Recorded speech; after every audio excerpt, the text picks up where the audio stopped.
सभी को प्रणाम। भगवत गीता के 10वें अध्याय को हम सभी दोहरा रहे हैं और आज बारी है श्लोक 6 से आगे बढ़ने की। सर को प्रणाम और निवेदन कि आज के गीता सत्संग की शुरुआत करें।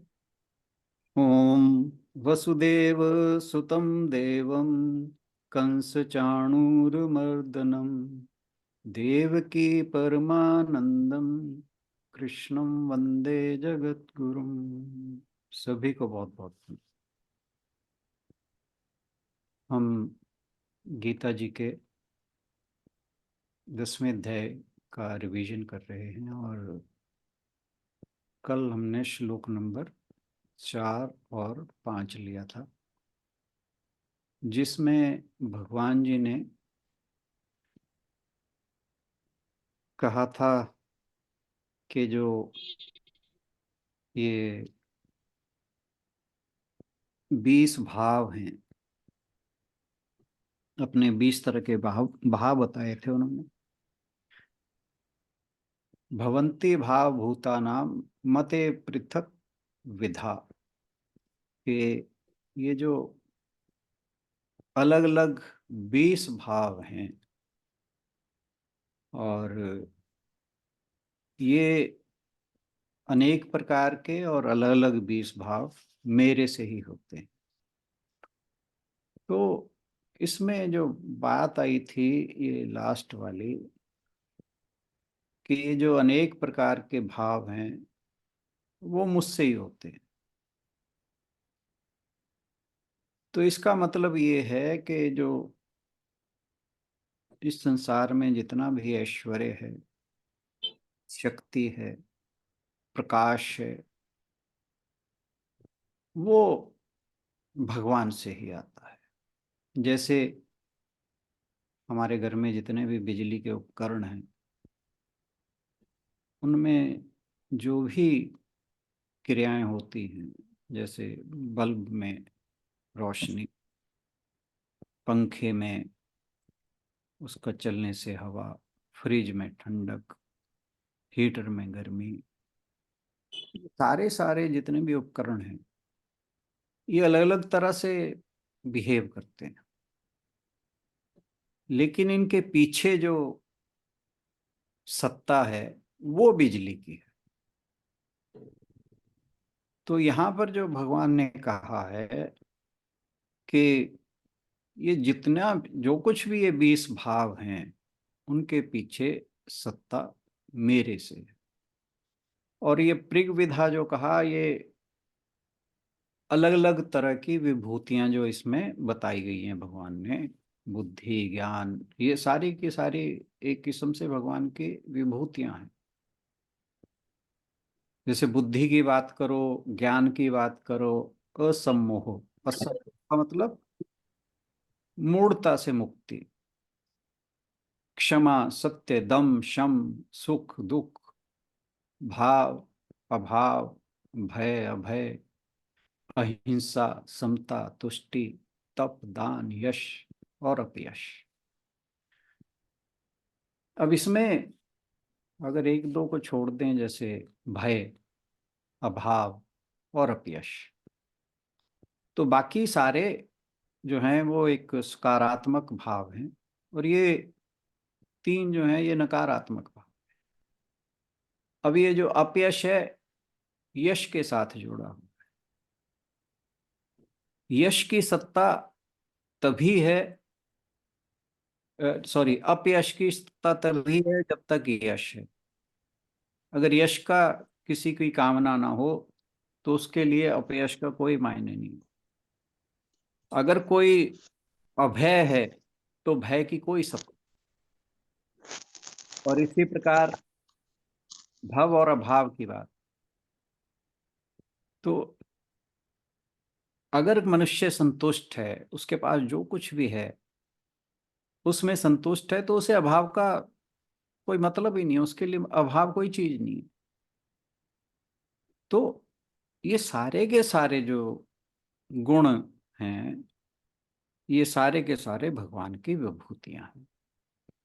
और भगवान जी कह रहे हैं कि ये अलग अलग, ये जो जहाँ पे कंफ्यूजन था ना वो ये था, भवंती भाव भूतानाम मत पृथग्विधा, पृथग्विधा, कि ये अलग अलग प्रकार के हैं, लेकिन सब कुछ मेरे द्वारा ही, मेरे ही कारण हो रहा है, मैं ही इनके पीछे हूँ।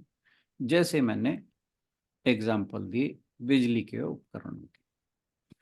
तो आशा है स्नेह बहन जी को ये क्लियर हो गया होगा। अगर अभी भी कोई इसमें संशय है तो आप जरूर इसकी बात करें। धन्यवाद सर, क्लियर हो गया सर। चलिए ठीक है जी, थैंक यू। बिल्कुल।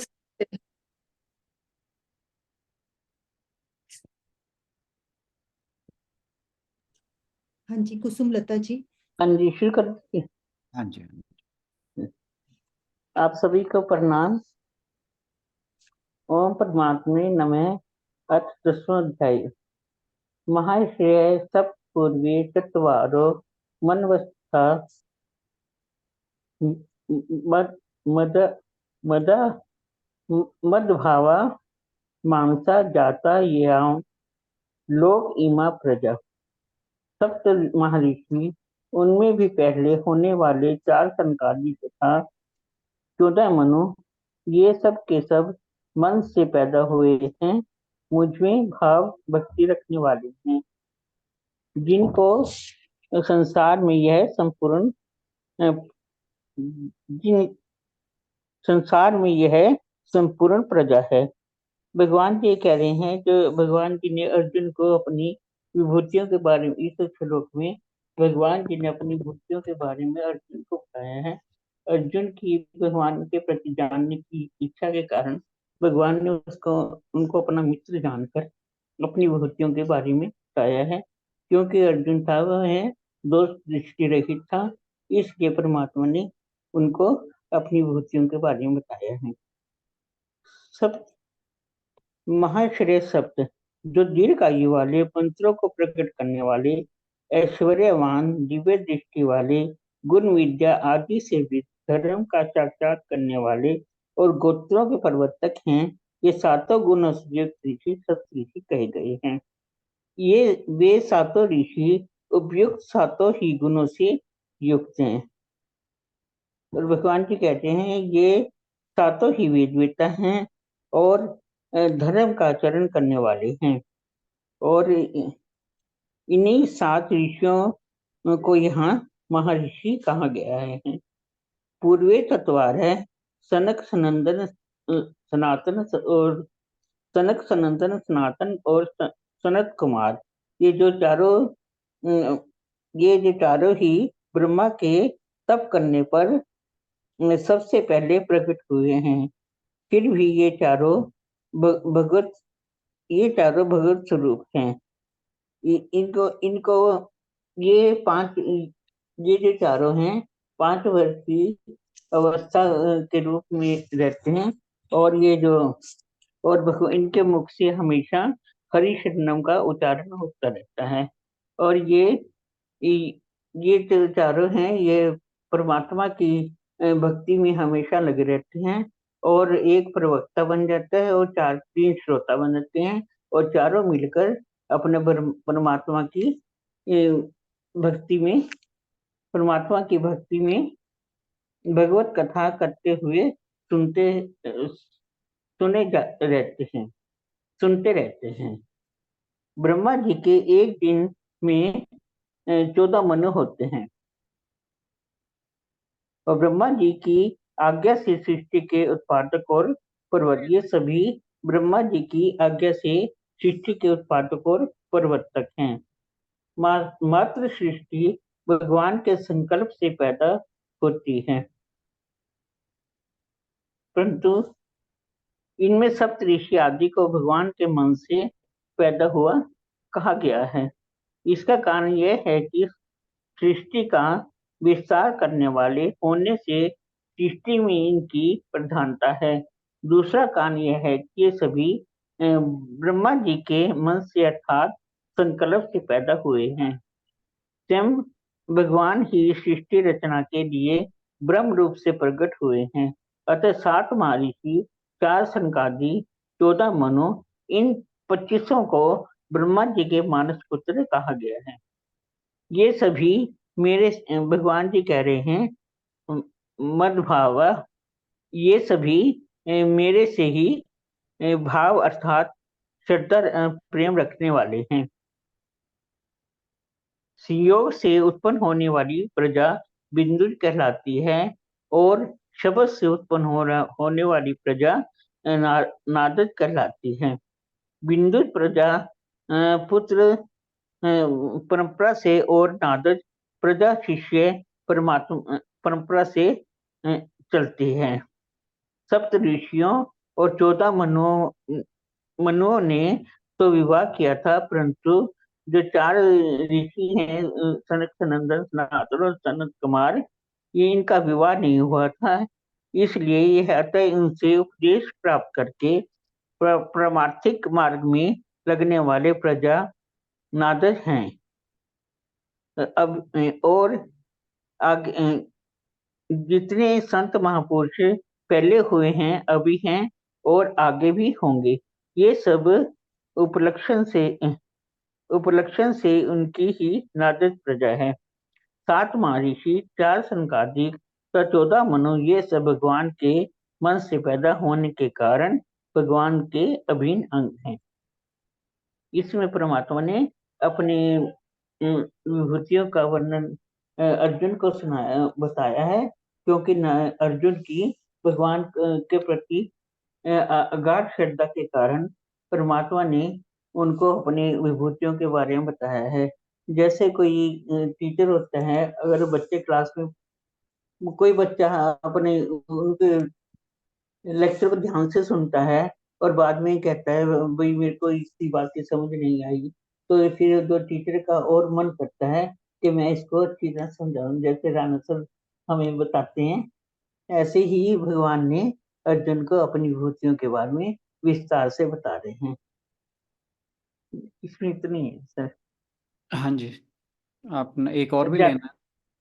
हाँ जी, ले लीजिए। हाँ जी। एतां विभूतिं योगम च मम यो वेति तत्वतः तो अविकम्पेन योगेन युज्यते नात्र संशय। जो मनुष्य मेरी इस विभूतियों को और योग तत्व से जानता है, अर्थात दृढ़ता पूर्वक स्वीकार कर लेता है, वह अविचल भक्ति योग से युक्त हो जाता है और इसमें संशय नहीं है। इसमें भगवान जी कह रहे हैं विभूति नाम भगवान के ऐश्वर्य का है और योग नाम भगवान के अलौकिक विलक्षण शक्ति का है। तात्पर्य यह हुआ कि भगवान को शक्ति का नाम योग है और उस योग से प्रकट होने वाली विशेषताओं का नाम उससे योग होने वाली विशेषताओं का नाम विभूति है। जो इसमें भगवान जी कह रहे हैं मेरे से पैदा विभूति है, वे जो तो भगवान के समर्थ में प्रभाव से प्रकट हुई विशेषताएं हैं, मेरे से पैदा होते हैं। हे अर्जुन को विश्व रूप दिखाते समय भगवान ने पश्यते योग में ईश्वरम पदों से अपने ऐश्वर्य में योग देखने के लिए कहा है। वास्तव में भोगों के भोगने में कुछ नहीं है, सुख है भोगों के संयम में। यह संयम 2 प्रकार का होता है, एक दूसरों पर शासन रूप संयम और अपने पर शासन रूप संयम। दूसरों का दुख मिट जाए और वे सुखी हो जाएं, इस भाव से दूसरों को उन मार्ग से बचाकर सन्मार्ग पर लगाना अपने पर शासन रूप संयम का तात्पर्य है। और अपने स्वार्थ तथा अभिमान का त्याग करना और संयम किंचित रात्र भी सुख न भोगना, इन्हीं दोनों संयमों का नाम योग है। और आगे भगवान जी कह रहे हैं मनुष्यों में आंशिक रूप से वह समर्थ निष्काम होने से आती है, कारण कि कामना होने से शक्ति का क्षय होता है और निष्काम होने से संचय होता है। इन सब के मूल में मैं ही हूँ और मैं ही सबका आदि हूँ। इस बार जो मेरे को समझ लेता है, तत्व से ठीक मान लेता है, तो फिर वह सब विलक्षणताओं से के मूल में केवल मेरे को ही देखता है। उसका भाव केवल मेरे में ही होता है, व्यक्तियों वस्तुओं को विशेषताओं में नहीं। ऐसे ही जहाँ कहीं जो कुछ भी विशेषता दिखे, उसमें दृष्टि भगवान पर ही जानी चाहिए कि उसमें जो कुछ विशेषता है वह सब भगवान की ही है।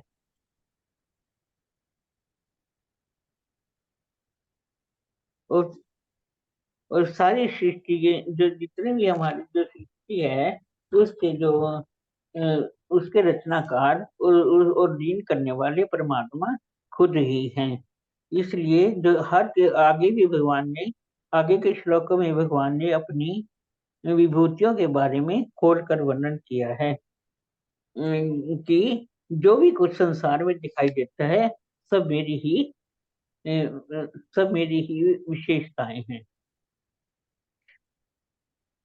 और परमात्मा का हम कहाँ तक धन्यवाद करें, क्योंकि उन्हीं की बनाई हुई सारी सृष्टि है और उन्हीं के द्वारा ये जो जगत है वह चल रहा है। उनकी मेरे में दृढ़ भक्ति हो जाते हैं। दृढ़ कहने का तात्पर्य है कि उनकी मेरे सिवाय कहीं भी किंचित मात्र भी महत्व बुद्धि नहीं होती, अतः उनका आकर्षण दूसरे में न होकर एक मेरे में ही हो जाता है।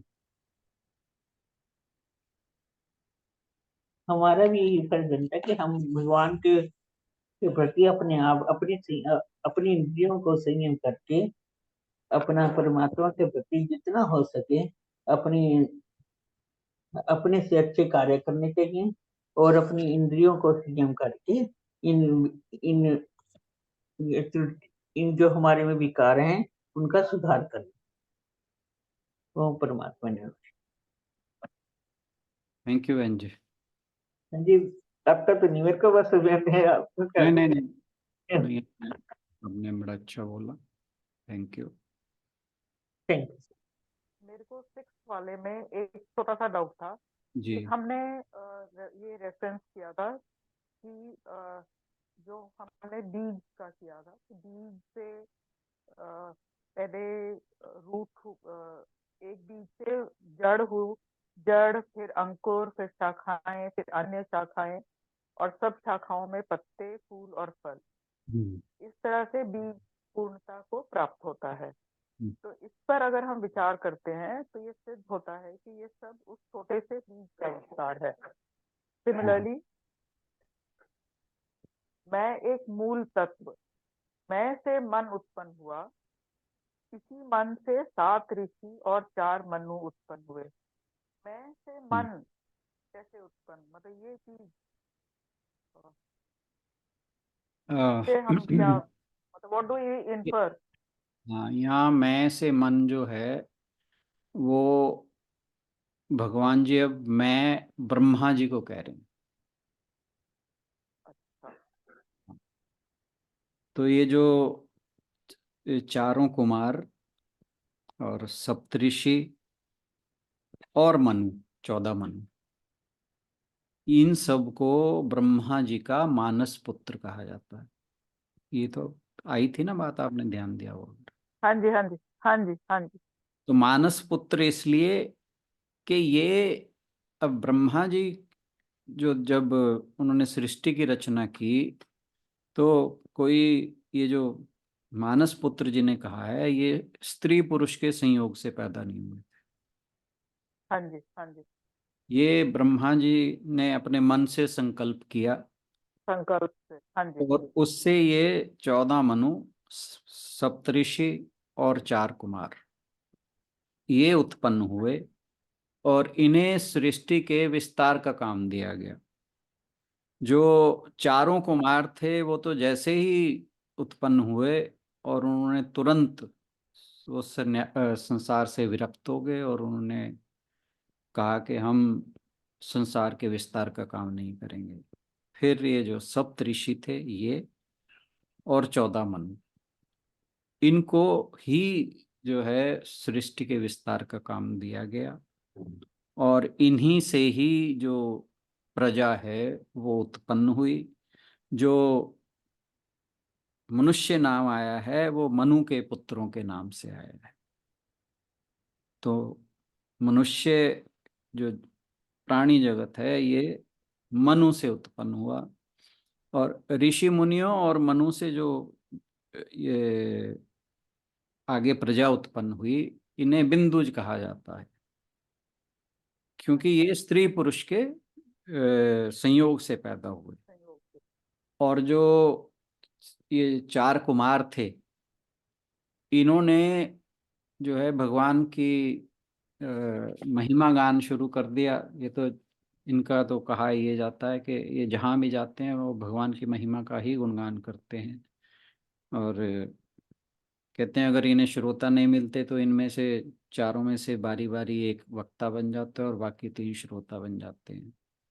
तो ये जब महिमा का गुणगान करते हैं, प्रभु की कथा करते हैं, तो जो आगे शिष्य होते हैं, जो इनकी कथा सुन के जो शिष्य बनते हैं इनके, वो जो है, तो अब जो जिसे हम गुरु शिष्य परंपरा कहते हैं, तो उसमें भी हाँ जी, हाँ जी, विस्तार होता जाता है, प्रजा बढ़ती हाँ जाती जी, है ना। पर वो स्त्री पुरुष के संयोग से नहीं होती, लेकिन प्रजा वहां भी बढ़ रही है।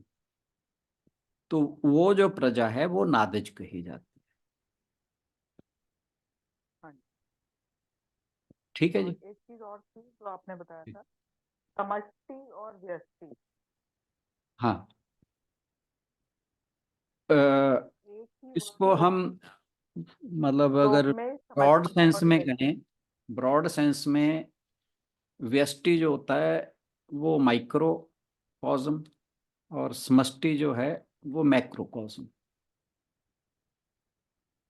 हाँ और जी, इसको स्पेसिफाई करें तो व्यष्टि इंडिविजुअल लेवल, और जो समष्टि है वो कॉस्मिक लेवल। हाँ जी, और कुछ? ठीक है, बस बस। चलिए, थैंक यू।